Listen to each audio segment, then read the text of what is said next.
So hello everyone.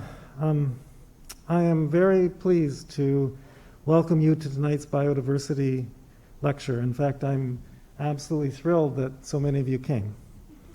I'm Lauren Riesberg. I direct the Biodiversity Research Center.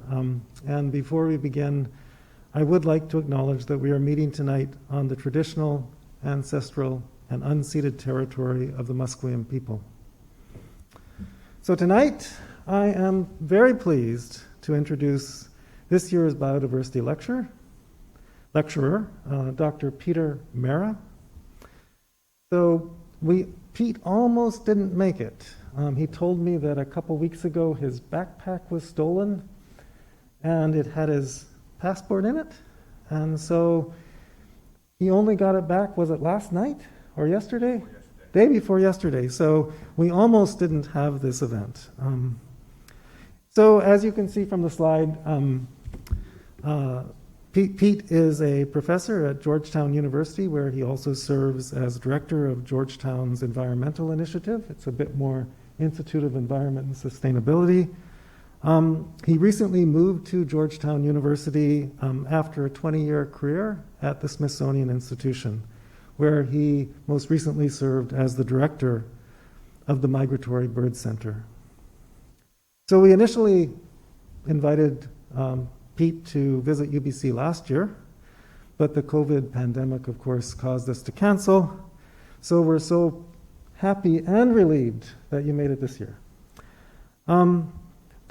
Pete's research in conservation ecology is both fundamental and applied, and emphasizes connecting events throughout the life cycles of animals, especially birds, to understand how complex interactions drive the ecology, evolution, and conservation of species.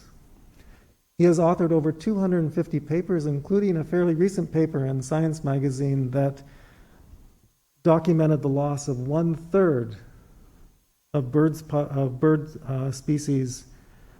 populations, in North America over the last 50 years. This is 2.9 billion birds. So it's a major loss of bird populations. Pete is also the author of a much discussed book, apparently quite, he received death threats on this. It's Cat Wars, the devastating consequences of the cuddly killer. And I wanted to mention that the plight of birds has received a great deal of attention in the Biodiversity Research Center, the museum, and even in my own home. My daughter recently discovered a juvenile, I think it was a spotted towhee, in our front yard that had died from some unknown cause, maybe from striking one of our windows. And she was quite upset about it, and so we all had to dress up in black, go to a funeral service in the pouring rain in the front yard, and we all had to give a eulogy. So things are not, we don't do funerals for birds in the Biodiversity Research Center in the museum, but there is a lot of concern about them. And I wanted to just mention that we were particularly the fact that the birds were frequently striking our windows. And so Derek Tan, who also made the beautiful poster for tonight, he's an artist in the museum, was kind enough to paint beautiful murals on the courtyard windows, which has, I think, basically eliminated bird strikes in that area of the Biodiversity Research Center. There still are some windows that need to be worked on, and that's something that we're continuing to try to do. So tonight, Pete will be discussing the epic migration of birds, which is one of the most remarkable and fascinating phenomena of the animal world. Pete.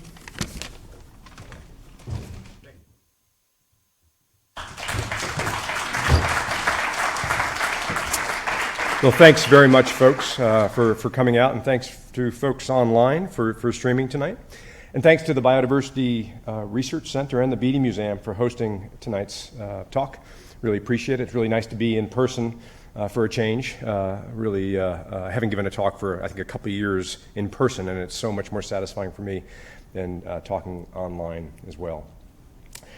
So I have to say that one of the things that I always find pretty surprising is when I'm walking around wherever I happen to be, and I know there's a massive migration going on, because it could be during the day, it could be during night, because so many birds migrate at night, or it could be movements of bats, or so many things. We are constantly covered and surrounded by the movements of animals all over the globe. In fact, trillions and trillions of animals are constantly moving around the globe. And they're probably migrating over us right now, in fact, these migratory birds. This front just moved through, skies are clear, they can see stars for navigation. There's probably this pretty good movement that's happening right now. There's constant movement, there's gulls moving all over the place right now. Animal migration itself and the movements are massive, and they take place at scales, spatial scales and temporal scales that most of us can only imagine. It's really quite moving in itself. And animals move for all sorts of reasons. They move to eat, they move to avoid being eaten, they move to find and attract mates, they move to, of course, exploit seasonal environments for all sorts of resources as they move around the planet. And thus these migrations, these movements themselves shape life at all organizational levels. It's quite amazing, influencing individual fitness, population dynamics, the spreads of diseases, range expansions, and of course, extinction risk. Migration and movement more generally is an epic thing. At least it is to me, and I get it, I'm biased. But movement, even though I'll be talking primarily about birds, the thing I really want to get across is that it's not at all only birds that do these migrations or these types of movements. We see movements of all types and migrations in insects. Monarch butterflies are a wonderful example of where there's multiple generations of individuals that repeat these journeys year after year or within year. Even several species of dragonflies and moths do all types of migrations. Fish, of course, salmon, we're most familiar with salmon in the northwest, but of course there's eels, there's herring, there's all sorts of intra-ocean migrations that happen, as well as between ocean migrations that happen with fish. There are reptiles that migrate. Most of us are familiar with sea turtle migrations that move at sometimes long oceanic movements like leatherback sea turtles. But of course, snakes do all kinds of migrations as they move from winter hibernacula out to foraging and mating areas. Rattlesnakes, garter snakes, and amphibians migrate as well, back and forth to vernal pools. These migrations are part of their life history. They're critical. But where I think migration really meets makes a big push is with, and is most exciting, is with birds. And I'll get back to birds in just a moment. But we also see migration in all sorts of mammals. Whales, of course, are some of the most amazing migrations. These are humpback whales. But of course, blue whales, the largest animal to ever be on our planet, that most of us have never seen, is a migratory animal. In fact, you'd be surprised, but today I was actually lost on campus, ironically, and I asked probably 10 or 15 people, do you know where the Beatty Museum is? You know, the museum with the big whale skeleton? And they're going, no, I don't know where that is. It's like, really? I couldn't believe it. It's like this epic thing you have here on your campus. But whales migrate, seals migrate. We don't know much about walrus migration because we can't attach things to walruses, but walruses do this epic migration. And of course, things like wildebeest migrate, and many large mammals migrate.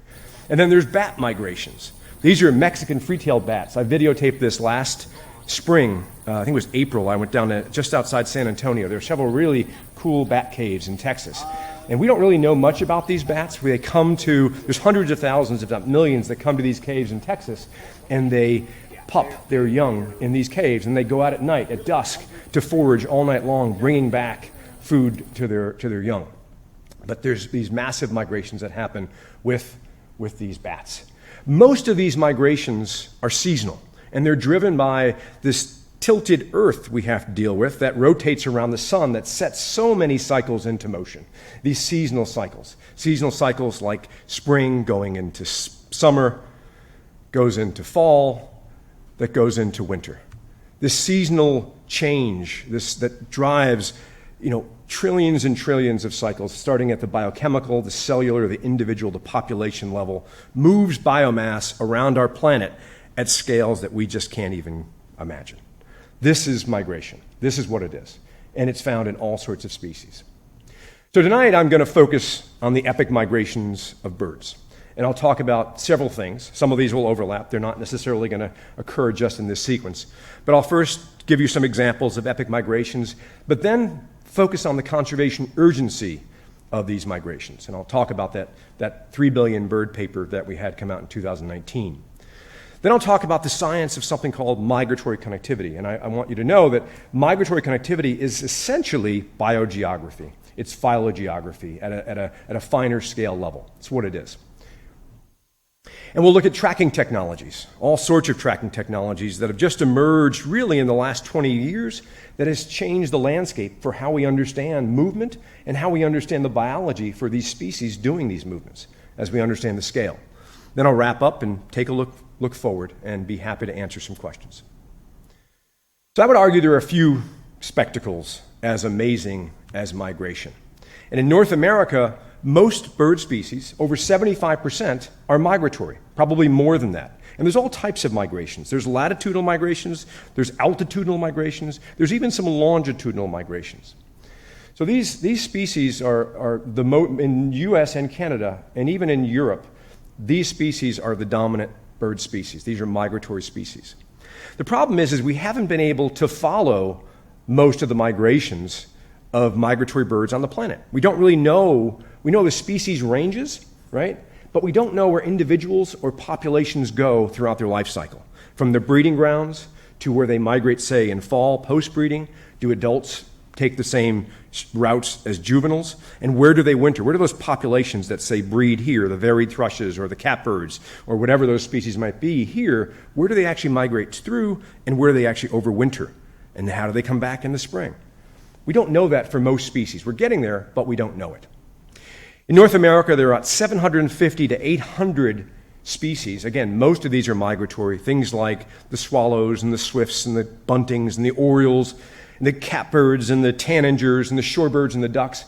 These are all migratory species.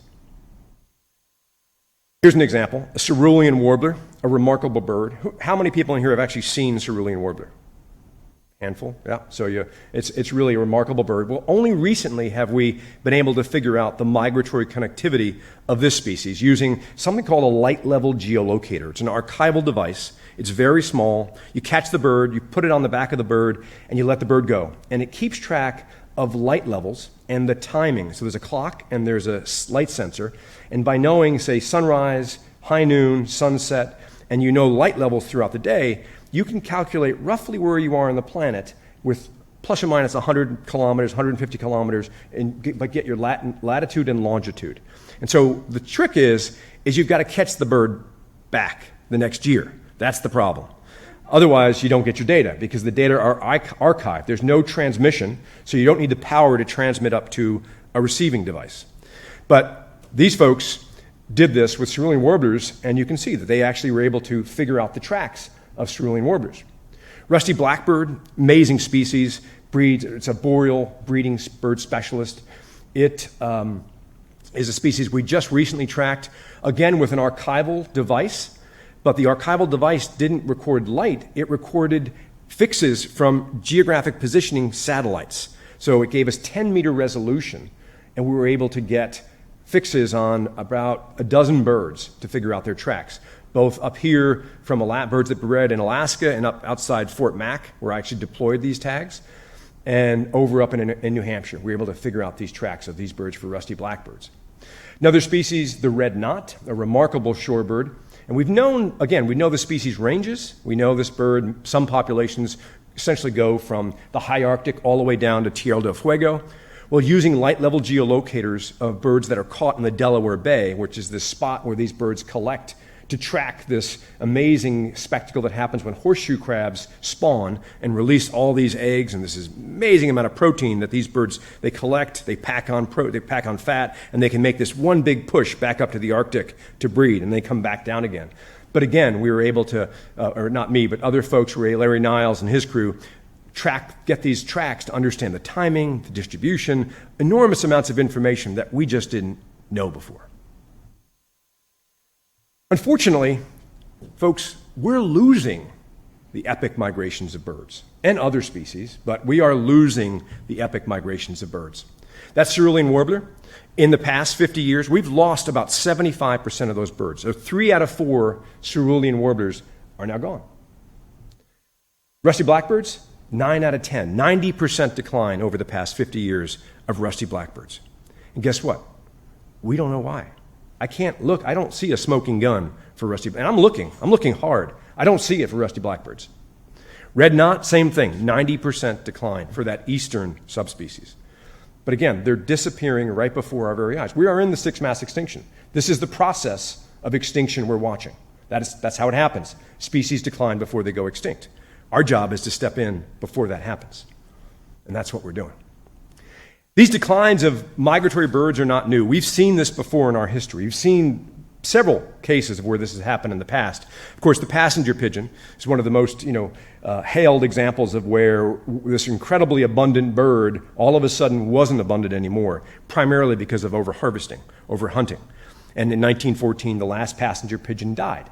But it was a migratory species. It was more of an eruptive migrant, apparently.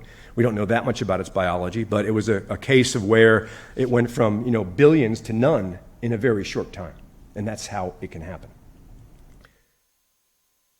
At about that same time, just after that, there was a massive overharvesting of egrets and herons. Men and women were adorning hats with all kinds of phyllo plumes. We had a very progressive president in the White House by the name of Teddy Roosevelt who loved wildlife. And he saw that this was happening. There were several secretaries of Interior that stepped in, and they put into effect something called the Neotropical Migratory Bird Conservation Act. It's now a treaty between the U.S. and Canada and Japan and Mexico. But soon after that, hunting of herons and egrets was banned, and those populations are all fine. No species went extinct because of that. But this was this conservation crisis that happened in the 1920s that actually ended up driving the development of policies that save species.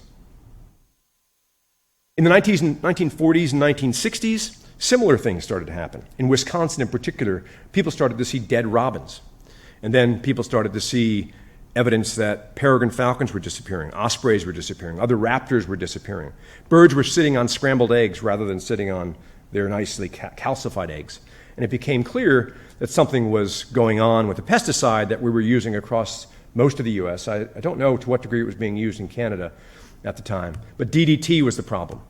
And we had Silent Spring that was written in 1962 by Rachel Carson that really brought the issue to the public. She took on corporate America head on and changed the face of environmentalism forever, in fact. It was all based upon this work, this conservation crisis with birds, with many migratory birds that changed things.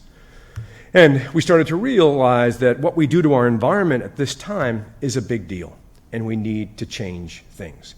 But it was because of that book, it was because of that conservation crisis with ospreys and bald eagles and peregrine falcons and brown pelicans that all of a sudden in the United States, the Environmental Protection Agency was founded.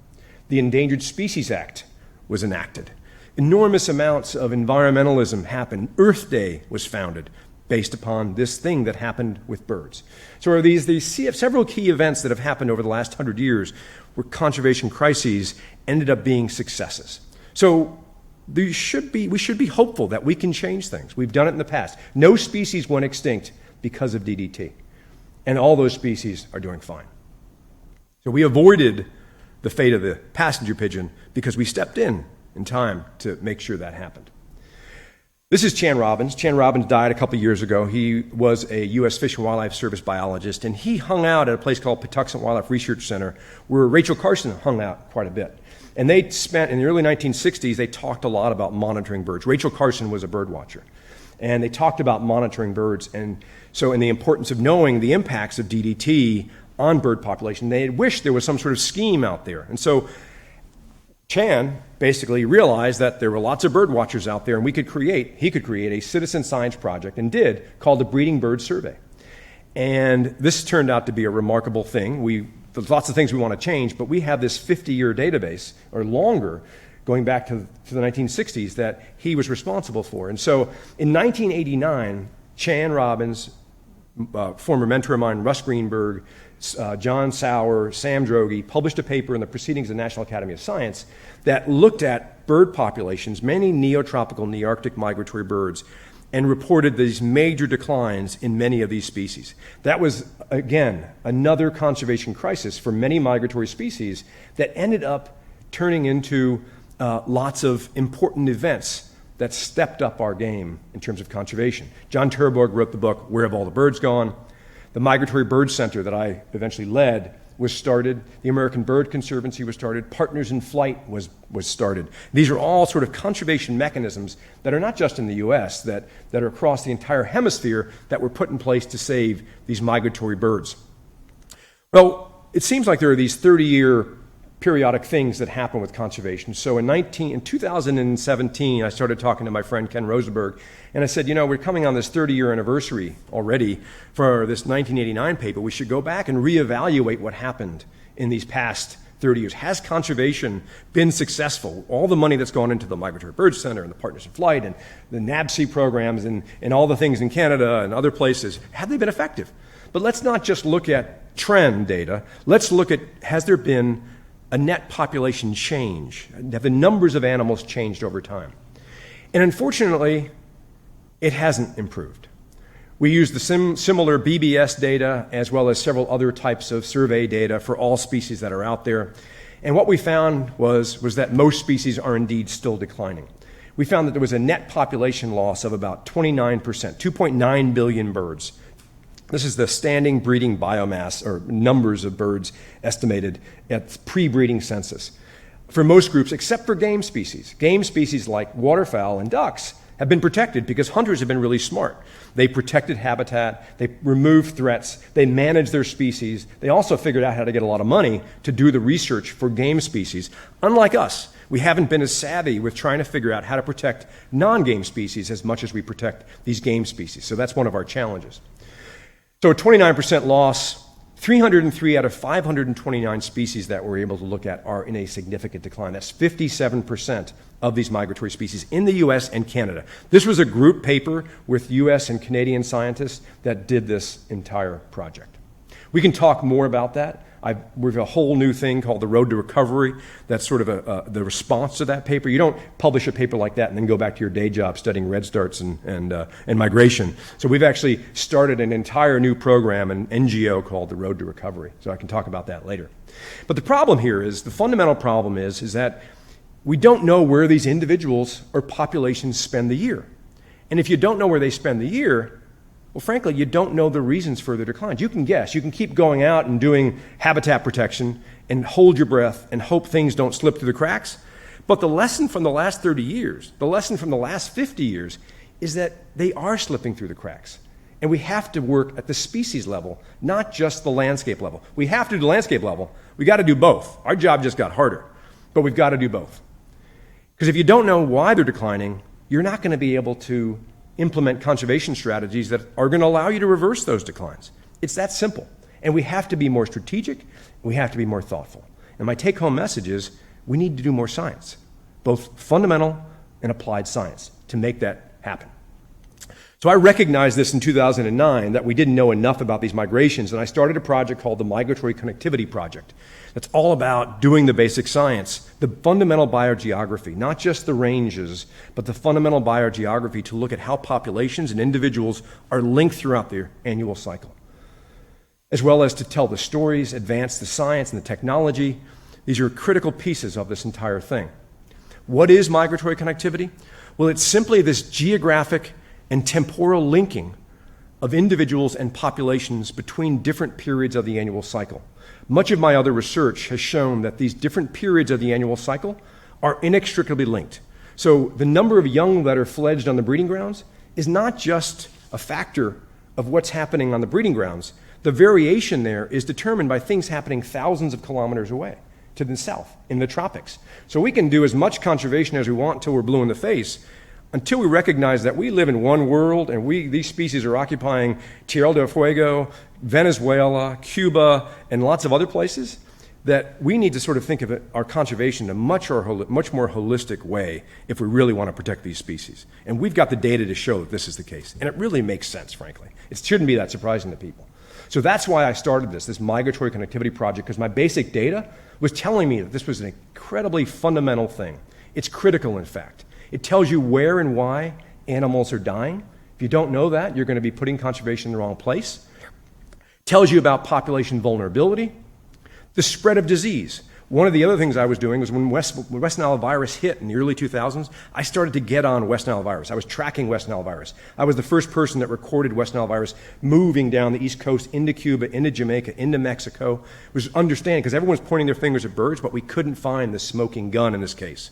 And so then avian influenza hit, and we started to look at avian influenza, and we didn't know if it was moving from Asia. We didn't know what species were going. Where were teal going? Where were these species going? People were scratching their heads, and it's like, well, hello, of course. We have to understand where the potential vectors are going, or the carriers, if we want to understand how or where that disease is going to emerge next. It's fundamental. But also the impact of any stressor. If I want to understand the impacts of cats, I need to understand where that fundamental mortality is occurring and by how many cats. Or if you want to understand windows or turbines or any of these other direct anthropogenic sources of mortality, and if they're having population level effects, you need to understand where your animals are. It's that simple. It's really that simple. So we've done a variety of things with this project, and I'll talk about each of these a little bit tonight. This one atlas of migratory connectivity, which is a book for the birds of North America, pulling together all the data we have. And we've been discovering many unknown migrations that I'll share with you tonight, and promoting and using all sorts of what I think are pretty spectacular technologies, and then packaging these things in what I think are compelling stories and visuals that get people excited about migration in more ways than I will if I just download the raw data and with a glass of wine, and I get pretty excited by that in itself. But many people don't, and I recognize that. So tracking started really around, a while ago with bands, and I'll talk about bands and rings, but the first tracking that was started was around 1970 using satellite telemetry by the Craigheads. And I don't know about you, but I used to watch the Craigheads on TV doing some pretty crazy things with grizzly bears and moose. But they used this large device around the neck of an elk. And it was really one of the first recorded uses of a satellite and tracking the movement of an animal. Since then, in the past 50 years or so, satellite and tracking technology has just blown up. And a lot of it's because of miniaturization.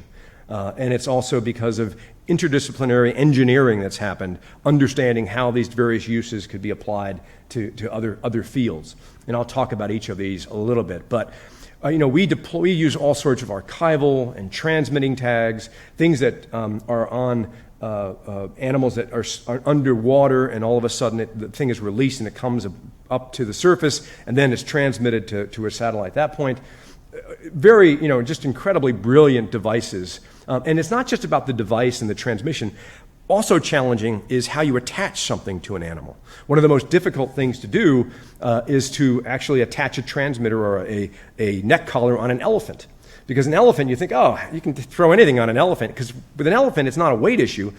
There is a weight issue with an elephant. But there is a problem with getting the elephant to agree to putting something on its neck. And so to get an elephant to agree, you've actually got to shoot it with a dart and then follow it around until it falls asleep, and then you put a neck collar on it. And it gets pretty challenging for lots of different species. Walruses, for example, as I mentioned, and dolphins, people do lots of work on these species, but they can't track them because they haven't figured out yet how to attach something to these animals. But banding really started, the whole idea was when people started to attach leg bands on birds. And this is something that the United States Geological Survey, and actually this was started in Europe much earlier than this, attached bands to birds with the hopes that people would find these bands. And they've been doing this for many years. It's fundamental to basic aspects of bird biology. But there's 100 years of data that have never really been analyzed. 77 million birds have been banded in the U.S. and Canada over that time frame. And over that time frame, there have been over 5 million re-encounters of those bands. And until we started this Atlas project, no one had gone in and really analyzed this in a holistic way. They've looked at individual species, but they haven't done it in a holistic way. This is Brant geese. And you can see just from the banding data, you get a pretty good picture of how these different populations are spending their annual cycle. And you can see there's quite a bit of separation geographically in different populations. And this is a wonderful illustration of what migratory connectivity is and why it matters. That you can see some of the brant that are emerging or moving from the north are actually going to Europe. and some are going to the Gulf Coast. Their exposure to other threats, other climates, are going to be very, very different across these different populations. So we actually have a book, as I mentioned. It should be complete by next year. And in this book, we combine not just the banding data, but we bring together all the tracking data from all sorts of devices to actually provide a full picture of what we know around migratory connectivity and also what we don't know, which is equally important. So again, 6 million bands, 500 species. I'm very excited about. This has taken us a long time. It's been a Herculean effort by over a dozen people, and it has original paintings from John Anderton. It's been a fun project. But one of the funnest things that we've been able to do in the Migratory Connectivity Project is discover these unknown migration species that we just didn't know anything about. And so we've worked in several habitats. We identified like boreal forest, what species are in sensitive boreal forest areas like rusty blackbirds and Connecticut warblers and olive-sided flycatchers, and bringing together diverse partners around these species to work on these projects. And we published papers that have 20, 30 authors from various government agencies, from universities. It's been a fun project. Coastal species, Arctic species. We've been working on these, again, highly vulnerable populations to try to understand where they're going. One species is the Pacific loon, and we knew nothing about Pacific loons. And for Pacific loons, in order to track them, you've actually got to catch the bird, anesthetize the bird. You've got to hire a vet, and the vet has to then implant the tag, this transmitting device, under the skin of the loon, and then the antenna comes out. Because they dive, most diving animals, you can't put anything on their back because it creates drag, and it creates a real problem for them in their diving and their foraging behavior. So it's quite the Herculean effort. And we did this in Alaska, in the North Slope of Alaska and the South Slope of Alaska, in what we thought was a continuous population of loons. And what we found was that there's actually this migratory divide with Pacific loons. The populations in the north tend to go to Japan, and the populations in southern Alaska go to southern California and into Tijuana. Very, very different. And it sets up, you can start asking all sorts of questions. Are these animals, is there any sort of genetic differentiation going there? Are there other differences we see? And I have to say that this is more the norm than it is an exception as we dig more and more into additional species. Tracking has really important conservation applications as well. This is a study that I'm doing with a postdoc, Callie Stanley from Toronto. She's a postdoc in my lab. Yellow-billed cuckoos are one of these species that are declining. They're the species on the brink. And in the western United States and southwestern Canada, these populations are just about gone. In the east, all that red are declines, massive declines of yellow-billed cuckoos. But we never knew where they went. We knew their range, but we didn't know where they went. So we attached these 2-gram, the lightest satellite transmitters that are actually out there, on the backs of these yellow-billed cuckoos, and then watched where they went. Again, a 2-gram tag, has an antenna, it transmits on a daily basis up to a satellite. I sit at my computer with a beer or a glass of wine, and we download the data. And we did this is the first year, 5 populations, but we've done, over the past 3 years, we've done 5 additional populations in each year. So we now have 100 and something cuckoos tagged and 15 different populations marked.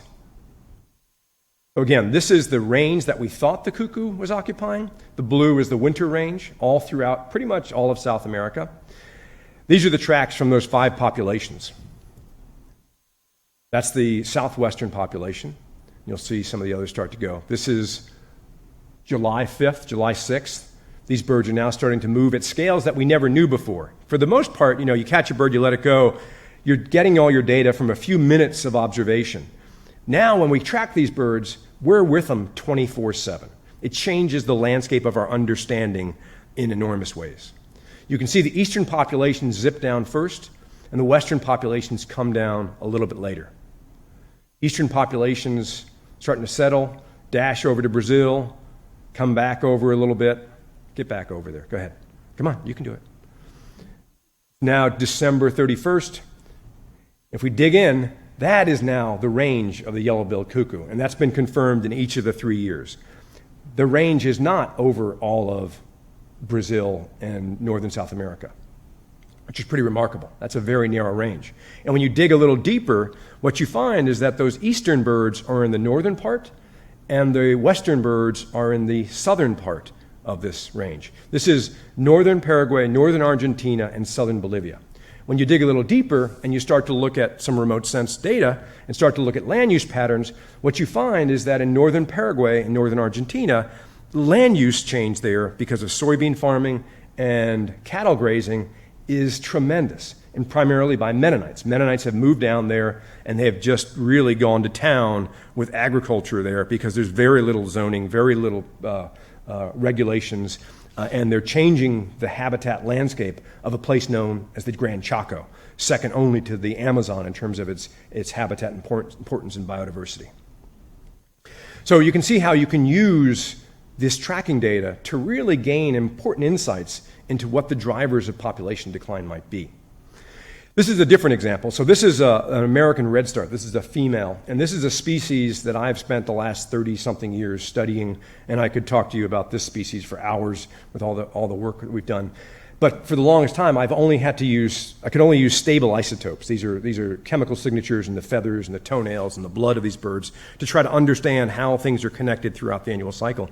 But because these light-level geolocators that I told you about before have gotten so small, in the past 3 years, we've been able to track these birds and figure out where they actually go from Jamaica to the breeding grounds. And we've always thought, based upon isotopes that vary latitudinally but not longitudinally, and I think we've thought and held our breath on this a bit, that these birds were actually going to the New Hampshire, New England area, in part because that's where a lot of the breeding ground studies originated. Then we went to Jamaica and set up studies there. So we thought we were working with linked populations. And so we put on these light-level geolocators in the backs of these redstarts, and I get to show you a cool video of a redstart taking off in our logwood habitat in Jamaica. Put out a bunch of these, and they do well with these tags. What we found was these little buggers weren't actually going to where we thought they were going. And there's a lot of variation because this light-level data is not the cleanest data. But most of these birds are actually going up towards Wisconsin and Iowa, a very different place. And so while there's a lot of variation, the insights there are actually pretty important. And so now we're using light-level geolocators to connect the annual cycle, both the timing and the geography of these species. Another technique that's really taken off, primarily by Bird Studies Canada. Phil Taylor from Dalhousie was one of the first people not Dalhousie, he's at, where's Phil? He's at another university in Nova Scotia. That'll come to me in a second. But that's him in the picture there. But this is a different technology altogether. This is more of a base station antenna that you put a small, it's called a nanotag. It's a unique tag identifier on the back of an animal. And as it flies by the antenna, it actually pings that antenna, and it doesn't give you a geolocation. It just tells you that animal flew by that antenna. And it can, depending upon the landscape, that animal could be between 10 and 15 kilometers away from that antenna, and it'll actually ping that antenna. And it's a unique identifier, so you know it's that exact animal. Well, Bird Studies Canada and other folks have just gone crazy with MODIS and put antennas all over the place. These are some folks in Colombia, and you can see this is the current array. This picture was probably from a year or two ago. I use this in my Jamaica site now. I've got multiple antennas there. My system is pretty much automated because of this. And you can do all sorts of studies now and track all sorts of movements, but they're dependent upon the animal flying by that antenna. And so there's a bias there. You only get survivors. It's not ideal. But again, it's moving the field forward in ways that we couldn't have done before. So there's no perfect, answer here. It's a matter of figuring out what works best for your system. You can do it with bats. And for the most part, we haven't really done well with tracking bats. We've now learned quite a bit about bats, and we can look at questions like wind turbine collisions and a variety of other things. People are tracking butterflies and dragonflies with MODIS tags. And we work with this system with a species that was formerly endangered in the United States. This is the Kirtland's warbler. And those tracks on the right were actually tracks that we collected with MODIS tags. These birds breed in a small area in the upper peninsula of Michigan, and they're specialists in a specific kind of pine there. There are a few individuals that breed in southern Ontario and a few in Wisconsin, and they seem to be spreading. They were down to 200 individual animals in the 1970s, and there are about 4,000 individual birds now. But they also winter on primarily 4 islands in the outer Bahamas. And so what we do is we actually put out MODIS towers on one of the islands and tag a bunch of birds, and we can automate their movements all around these islands throughout the entire winter. And we put out a network of towers right around that part of Florida. I don't know if you can see my cursor, right around here. We kind of guessed it was there, and we covered the entire breeding area because there's all these little pockets of pine where we know they are. We covered those with towers as well. So we've created a system where we can actually work on the same exact birds in the winter and in the summer. And so we can actually catch these birds as they arrive in the wintering grounds. But the other thing that we can do is, again, we can now see the hidden life of these birds that we weren't able to see before. This is a study with a postdoc and former student, Nate Cooper, who's really been spearheading a lot of this individual bird work with Kirtland's warblers. And what I'm about to show you is the arrival of these birds, of these Kirtland's warblers, onto the breeding grounds. Each of these black dots is an antenna. Each of these polygons is one of these habitats of pine, jack pine forest. And these birds coming in, these blue and different colored birds are dots, are birds arriving in spring for the first time into these habitats. These are males and females, primarily males. But they come in, this is May 22nd. They're coming in. Again, we tag these birds in the Bahamas on the wintering grounds, and now we're tracking them coming in with these MODIS towers onto the breeding grounds. Now May 30th, males and females are still arriving into the breeding grounds. This slow arrival process, something that we watch, as birds come in from the ground. Typically, now we can do it, we can automate it. Now they've settled. They're incubating eggs. They're probably starting to fledge females or fledge young, and all of a sudden, we start to see this movement going on. And we're on the ground watching. We can find these birds on the ground. And so what this is, these are unmated birds, unmated males that are starting to float. These are floaters. They're all unmated. We can track them, so we know exactly what's going on with their biology. And they're moving at night, just like they would if they were migrating. And they're going, 100 kilometers, exploring, listening for chicks. Because the chicks, the noise of the fledglings, when they settle that next morning, they're listening to get cues as to where the good habitats are. At least that's what we're guessing. But we've just uncovered, using this automated telemetry, what's going on with this whole floater dynamic, which was quite surprising. Only because we were able to put a technology on the backs of these birds. One of the latest things that's happened is pretty cool. This is work by Martin Wilkowski at Max Planck. And this is something he's been working on for 20 years. And that is putting a dedicated antenna on the space station. And you can see right there, there's a small little antenna. And here's a better picture of it. This is actually the cosmonauts. This is on the Russian side of the space station. The space station has a Russian side and a U.S. side, and the two don't always talk, unfortunately. Creates some problems. And so these are the Russian cosmonauts actually putting the antenna out. And they did this, I think, a year and a half ago. And it works pretty well. And the tags are now, there are 4 to 5 gram tags that people are deploying on a whole suite of different species. This is an example from an Ascension Island tern and the types of tracking data. We're getting more frequent data. We're getting longer data. These tags should last a long time. They're inexpensive tags. And they have accelerometers on them, so we're getting other types of data, height above the ground, speed at which they're flying. We're also deploying these on robins. I have a Ph.D. student by the name of Emily Williams, and we're starting to deploy these on robins throughout their range, up in Alaska, in Indiana, and in Washington, D.C., and down in another southern site where we have this interesting gradient. So you can see that the emergence of these different technologies has been pretty remarkable, and it's telling us things about these birds that we've never known before. And putting this to work is really incredible. But one of the other things that we really have to do with this science is make sure it doesn't end up just in journals. I mean, we've got to get it in the journals, but we've got to get people excited about birds, about conservation, explaining. It's all of our jobs to figure out how to tell people why birds matter, why these things matter to us, and why they matter to future generations. So we've got to create these stories that communicate these sorts of things. And this is a story that I love to show because it really kind of visualizes the movement of a species, the black-bellied plover, at scales that are just remarkable. This is Autumn Lynn Harrison. She's the manager of the Migratory Connectivity Project, and she's up in Barrow, Alaska. She just captured a black-bellied plover with a bow net. You can see the nest there of 4 eggs. And she attaches a 5-gram satellite transmitter on the back of the bird, way below 3% of the body weight. And she lets the bird go. And now the story begins. This bird is breeding in the Colville River Delta in Alaska. This is just one bird. There's many black-bellied plovers up there that are not tracked. Post-breeding, it begins to move over different spaces, feeding in different places, fattening up, getting ready to make that big move. And it makes its first jump, eats a bit more, and makes a big jump, non-stop jump, down to Saskatchewan. And it could be in a flock, could be by itself. I don't know that. I wish I did.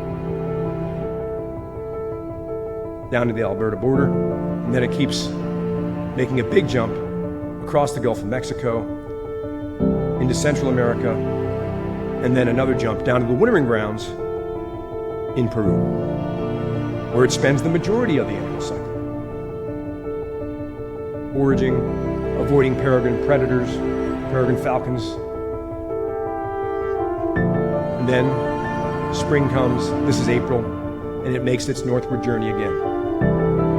Spending a few weeks in Matagorda, Texas, on the coast there, probably South Padre Island, maybe North Padre Island, fattening up, taking advantage of that early spring there, and then it makes its move right back up to its breeding grounds again.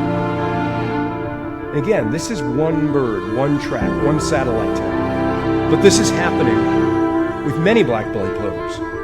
And so we partnered with many people throughout Canada and the US to track many of these migrations. And look at the variation. Some birds are in Brazil, some birds are in Cuba, some birds are staying in the US. What describes that bird? What causes that variation? We don't know. But you can tell things about the speed of migration. You can tell a whole suite of things about what these birds are doing by tracking these individual animals. So I hope I've convinced you that all migrations are epic, whether it's a butterfly, a dragonfly, or a bird. These are incredible things that happen, spectacles that happen right here all the time. And they connect us around the world in ways that we are just now starting to understand. Most of these species are declining, and I feel like we have an obligation to try to figure out why these species are declining. When we have to bring basic science, fundamental natural history, fundamental natural science, combined with social science, to co-produce and figure out exactly what's going on with these birds and how can we solve these issues? How can we figure it out? How can we stop the land use change so it works for both people and for birds? That's our challenge right now. And it's not just birds, it's a whole suite of organisms that we need to start doing this with. And we haven't even really incorporated the changes that are happening due to climate into these effects yet, into these thoughts. So it requires more science to really solve the problem. And it's really critical that we use a variety of stories, a variety of visuals, a variety of sources of media to tell these exciting stories of migration, and not just here, but also in these other places that we share these birds with. It's really critical. So I'd be happy to take some questions. Thanks for listening, and thanks for listening online.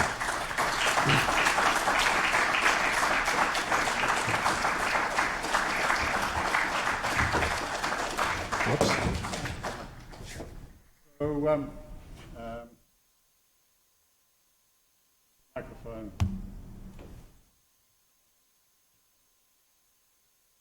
So anyway, before I propose a formal vote of thanks, I was very kindly offered to.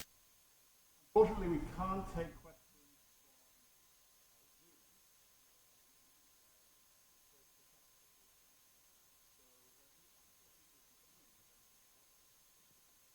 from So when you please.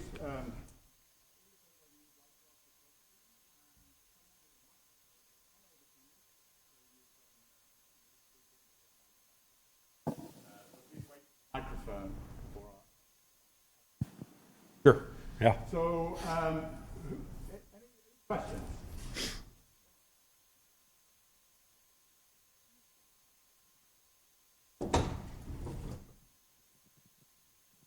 Thank you. Pete, that was one spectacular talk. Thank you. One thing that's always made me a little squeamish with these types of studies, it's sort of related to that first photo you show of how they were tracked. I think it was an elk that had that enormous 10 or 20 kilogram tracker on it. I was wondering, has anyone compared, sort of tested the viability of birds with and without the trackers, and what is there an impact on their viability? Yeah, in almost every study we do, we incorporate a component that's looking at the impact of the device itself. And so we actually know quite a bit about how much a bird can take. If there's a new type of harness that we're using, we're always comparing it to non-harnessed birds or an old type of harness. But we know in general, you try to stay below a 5% body weight ratio, so tag to body weight type ratio. This 5% is a sort of a magic number. But like in the redstarts, we have long-term survival data of redstarts based upon color bands that we can compare to our birds that we put geolocators on. And almost every study we do, we have this comparative thing. And in some species, you do see an effect. Swallows, for example, are a group that are very difficult to track because you have really high impacts of the tag attachment. And it may be the weight, it may be the harness, it's just not clear. But with such an aerial insectivore, it makes it a bit challenging. With redstarts, it's just amazing. But with another species like black-throated blue warblers, they're very hard to track. So it varies, but we always monitor that and try to minimize the impact we're having on the species. But you never know. The other thing I'll say is that the information that we gather is so vital and so critical that even if some of these birds are not surviving because of what we're doing, there's no population level impact whatsoever. And it pales in comparison to what we're doing with other things in the landscape, like a house or a cat outside or some other thing. And so it doesn't, to me, in the end, we're learning so much by using just a few individuals to gather this information. It just doesn't compare to what we do every day in terms of how we impact species. So I'm okay with the Craigheads putting that big old thing on those elk because it pushed the field forward in terms of understanding and demonstrating what you actually see in terms of tracking that out. You got to do it. Got to do it. Other questions?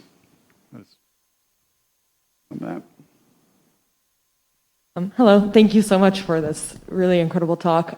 You mentioned briefly that in response to the study that showed the decline in birds that you've started a new initiative, I forgot the name. Road to Recovery. Yeah, would you be able to just talk about that a little? Sure, yeah, sure. So typically in the US at least, it's not until a species becomes endangered or threatened, it becomes what we call listed, that we actually start to do some sort of regulation for that species to try to protect it, to try to figure out what part of the annual cycle is limitation happening. In the case of Kirtland's warblers, it was parasitism by cowbirds, so cowbird lays their egg in the Kirtland's warbler's nest, and the Kirtland's warbler ends up raising a cowbird chick rather than its own chick. And then there was also issues with how jack pine it's a fire-dependent species, and we've changed and altered the fire regimes there. So they started managing the habitat and removing cowbirds, and the species came back.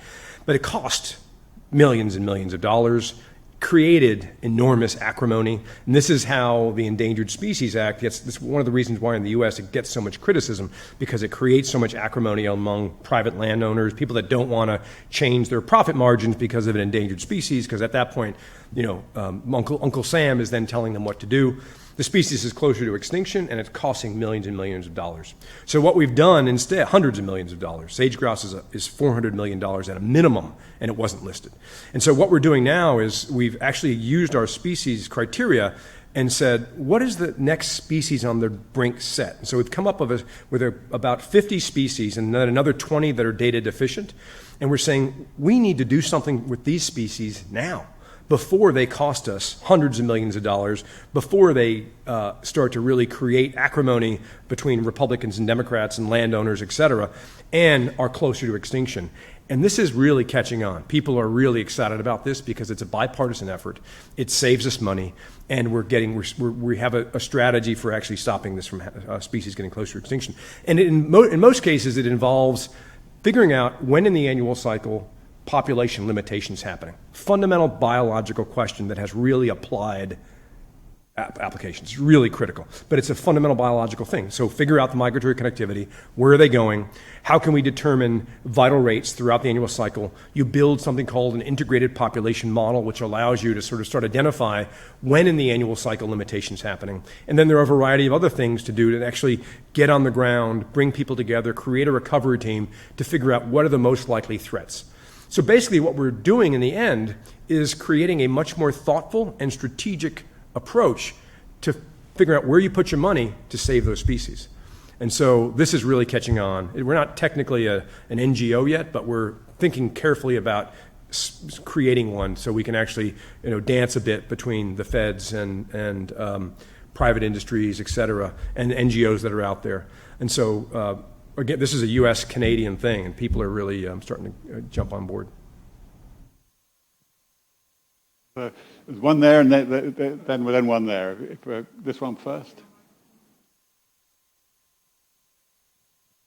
Peter, thanks for the talk. You just mentioned something now that Canada and US is working on this, but we know a lot of these populations are decreasing because of what is happening in the winter grounds. So how do you incorporate those places into this plan? So I would disagree with you on that. And I would say that we have to be unbiased in when things are happening, because we just did a study on Connecticut warblers where we actually did the population tracking of Connecticut warblers. It's a species that breeds primarily in Edmonton, Alberta, and also in northern Minnesota, and they migrate all the way down to the Amazon basin. And we were actually able to show, with that way I just demonstrated, that it's most likely things that are happening on the breeding grounds because of logging practices in Canada, sorry folks, that are actually causing the major declines of Connecticut warblers, not things in Amazonia. And so I think we have a tendency to always point the finger south, but it may not always be south. And it may not always be habitat. In fact, most people always point to habitat as the main driver of population declines. And in fact, all the species that were on the endangered species list in the past, and even ones that are on the endangered species now, it's not habitat. It hasn't been most of them are not habitat at all. It's lead shot, it's brown-headed cowbird parasitism, it's pesticides, it's over-harvesting. Those are the primary drivers. I'm not saying habitat's not a problem. It 100% is a major problem. But your question is an excellent question. And the way I think we're going to do this, and I don't have all the answers, and this is not going to be an easy thing, is not only do we need to do the natural science, but we need to do the social science at the same time. And we need to do something that's called co-production. And so we need to understand who are the relevant parties that are concerned with these issues, with these individual species. So in the case of a Connecticut warbler or a yellow-billed cuckoo that goes to the Grand Chaco, early in that recovery process, which is what we're describing here, we need to bring the players from North America and the players from the Grand Chaco together to make sure we're all on the same page with what we value. And then start to think very carefully about the primary threats. How can we reduce those threats? And it's still going to require enormous money, and it's going to require enormous money from developed countries. So we need to come up with additional strategies for finding that funding. That's ultimately what it's going to be. There was a question there. Thank you for your talk. It was very interesting. I'm part of a group that's studying tracking the migratory habits of bald eagles. Yeah. We've put on 23 tags so far. We use solar-powered GPS tags. I was just interested to see that you seem to concentrate still mainly on satellite tags. Do you find GPS tags too expensive? They are. Or too heavy or not quite reliable enough? No, I would love to use GPS tags rather than the Argos satellite tags. It's just that the GPS transmitting tags require, their weight is they're way too heavy. And to get to that 5% body weight, you need to have a species like a bald eagle to put it on. I use GPS every time I can, but I think the smallest large transmitting GPS tag is around 10 grams. And there's also GSM tags that transmit to cell phone towers. And I think the smallest one there might be 8 grams. So the size of those hasn't come down yet to the point where I can use those. That's not entirely true. I'm sorry. So there is a smaller tag that Low-Tech has put out that is a GPS to Argos tag. So they take GPS points from GPS satellite tags, and so you get these 10-meter resolution fixes, and then they transmit the data to Argos satellite that then comes to me. And so that tag is 3 grams, but it's limited number of points. So I might get 50 points from that in a year, whereas with bald eagles, you're getting probably 50 points a day. So there are all these trade-offs that occur, and it's mainly around the battery size that limit what you can do. But ultimately, I'd much rather have GPS. That would be ideal. Other questions? One there. And then one there. That was a fantastic talk. I'm just wondering if you could give some insight on globally, what are the greatest areas where we have data deficits, where we just don't know, we know next to nothing about migratory connectivity? Yeah, South America, Africa, parts of Asia. But South America, I think, there's a giant data deficit there in terms of, lots of things, but definitely tracking. And I would say that right now we think roughly 1,500 species out of 10,000 species of birds, which is the number that I use, not the 25,000 species of birds, or whatever it is, but roughly we think we've always thought 1,500 out of 10,000 species migrate. I think as we look more and more into the tropics and really understand the movement dynamics of species in the tropics, we're going to realize that there are a lot of more species migrating than we thought before, whether they're altitudinal migrants or they're short distance migrants. We've just recently tracked probably 10 or 15 species like cotingas and kites, and we're seeing amazing migrations and amazing movements based upon fruiting phenology and other more subtle environmental gradients that occur seasonally that drive movements, just like these larger seasonal latitudinal changes that we see in the environment. So, and I think the same is true in Africa. I think the same is true in Asia. And a lot of these things are driven by precipitation, too, precipitation changes. But again, fundamentally, there are environmental gradients that drive these movements of animals that depend on resources that are driven by these environmental things. So I think I wouldn't be surprised if, 5,000 out of 50% of the species, I'm gonna go ahead and say it, 5,000 species are migratory. I'm gonna say it right now. We had a question there. Hi, Dr. Marra. Hi. It was a very great lecture. Thank you very much. Thank you. I noticed that some areas of MODIS stations haven't been established in areas like Africa or India. Areas of what? Areas like Africa or India. I was wondering, is the potential of finding new migratory species or like finding out that some species are migratory great? And is it a frontier of migratory science that we should explore more about in the future? Couldn't hear your question because your mask. I'm sorry. Did you say, are there some areas where we haven't explored migration? Is there some is it a frontier in migratory science we should learn more about? In those regions? Yeah. Oh, yeah, 100%. Yeah, exactly. I think that if I were starting my career over again, this is exactly where I would be working, is in places like in Africa or South America, to try to understand the dynamics of those species and to understand how their life histories correspond to these movement dynamics 100% in all these areas. Yeah. And they're usually the last areas for us to explore. There's so many biases associated with the species we study, when we study these species, because they're in our backyards, because of our academic calendars, because of so many things. Our understanding is highly biased, and geographically, there are severe biases that don't necessarily respond to or correlate with where most species are. And we don't even know, for most species, say in South America or Africa, we don't have the monitoring data. So those species could be perilously close to extinction, and we don't even know it. I'm sure they are. So there's a question there. Okay. You mentioned 40 million for sage grouse. So is that in habitat acquisition? Where is the money going? And that's a two-part question. So what would you say you wanted to start a new NGO? Why wouldn't you use Audubon to further your research? So it's a great question. I wish it were 40 million. It's actually 400 million. 400 million. And I don't know exactly where all the money is going. It's going to a variety of different groups, state agencies. A lot of it's habitat management on the ground. I haven't looked at all the details of the sage grouse issue.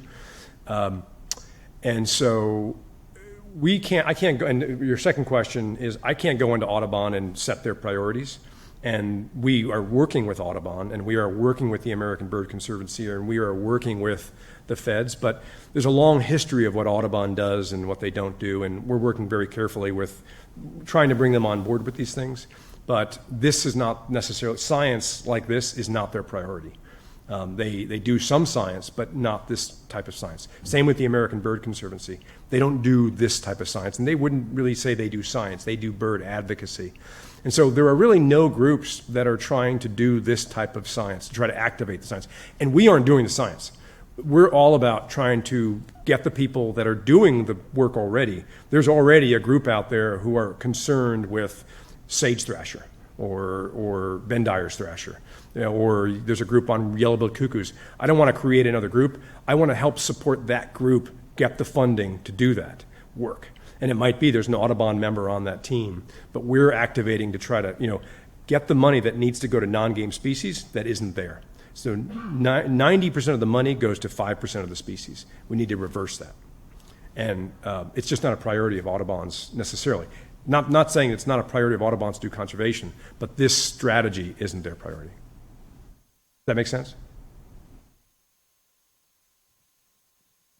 Any other questions? One here. We should probably make that the last quote because we need to let Peter decompress and get some rest tonight. But it's been a great question session. So thank you. I learned a lot in this talk, which is always great. But I'm curious about, with the antenna, how does that affect? I know that they're flexible, but does it affect the bird's behavior? Especially, does it? I kind of wonder, if you've got a bird that is trying to evade, say, a raptor, or some sort of other predator, does it change the way they can move, and does it affect them? And I'm also thinking of, if you're putting something like that on an osprey, how would that affect its diving capabilities as well? So. Yeah. Great question. So just like the weight of the tag is potentially is a concern, the harness and the harness material is a concern because how you attach these things to animals is also tricky. It's a really good point. It's a great point. The antenna is also an issue from a variety of different perspectives because in some cases you've got a bird that's this big, the antenna could be twice that length of the bird. It's very light, but it does add a little drag. It goes in different directions. So we try to look at this in a lot of ways, but I don't have a good answer for you. All we can do is study the return rates or the survivorship of these birds relative to their other birds. We can occasionally do captive experiments. So sometimes when we have a new harness or a new tag type, we do a captive study.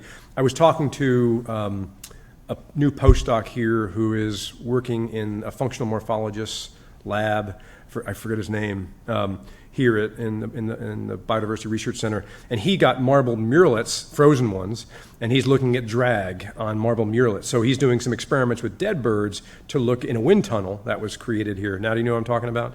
And looking at drag of birds. So there's a variety of ways to explore these problems. We don't always have the right solution, but it is something that we always think about. It's a big concern. The other issue is that point where the antenna goes into the tag is actually a really weak point, and they often fall off. And so we did a study once where we put out probably 60 tags. Many of these tags cost about $5,000 a piece. These were experimental, so we may have gotten them at half cost. That's the other thing I haven't told you about. These tags, this is expensive work. And each one of those tags, it costs about $1,200, $100 a month to get the data from the satellite companies. So it's about $6,000 or so US to get one bird tagged. So we put a bunch of these tags out because we're sort of on the leading edge of this stuff and it's experimental. Sometimes these things don't work. So we tagged 20 or 25 marbled godwits, 20 red knots, and 20 black-bellied plovers. All those tags failed because the antennas fell off. So we came up with some pretty good new swear words that year. So again, a lot of this is experimental, both on the birds and the tags and the harnesses, but that's how we make advances, and that's what we have to do. So as angry as we were, we also knew that we would be able to tell and work with the companies to reinforce those harnesses because that was a weak point in this case. Thank you, folks. Really appreciate it. Well,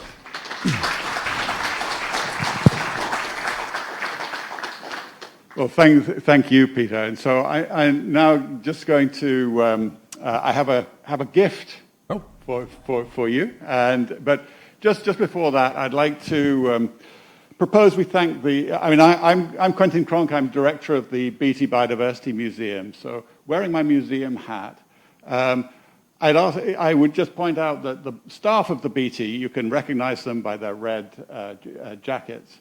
They've done a wonderful job making this event possible this evening. So if we could give them a round of applause, because they've worked very hard. And now it falls to me to say that was a fantastic talk, Peter. We really appreciate it. And not only the audience in this room, but the audience far and wide on the webinar. So we would like to give you something to take home and remember us by. And it's just around here, so I'm just going to go and get it. Okay.